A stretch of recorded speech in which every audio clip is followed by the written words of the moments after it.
ગરીબ મા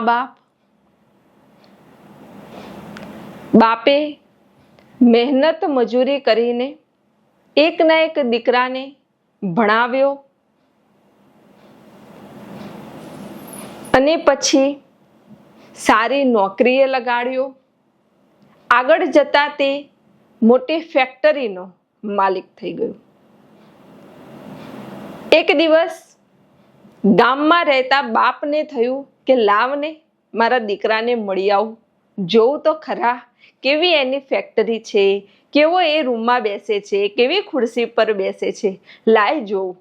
બાપ હરખ ઘેલો થઈને એ દીકરાને મળવા જાય છે.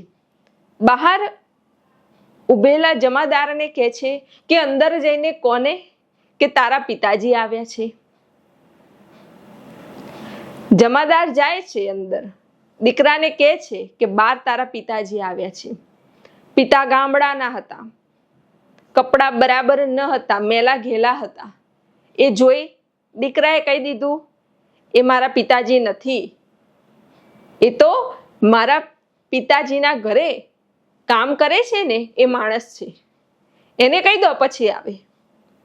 જમાદાર આ શબ્દો જઈને એ પિતાને કહે છે. એ પિતાનું દિલ એવું દુખાય છે, એવું તૂટે છે કે અરે રે, જેના માટે આખી જિંદગી મહેનત મજૂરી કરી, જેને આટલો મોટો બનાવ્યો, આજે એ મને ઓળખવાની ના પાડે છે.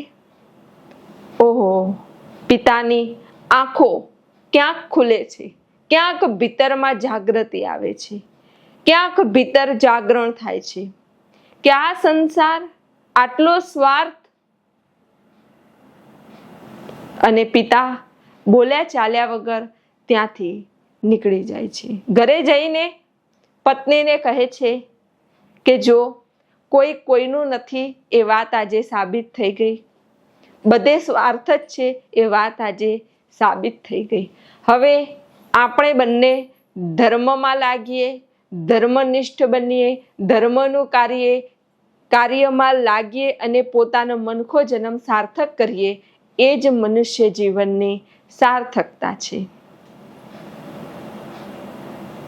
પિતાએ કીધું, એ દીકરાના બાપે કીધું કે આપણા ઘરે મહેમાન આવ્યા હતા, લેણ દેણ હતી પૂર્ણ થઈ ગઈ, હવે આપણે આપણા રસ્તે, એ એના રસ્તે, આપણે પરમ માર્ગે પ્રયાણ કરી લઈએ.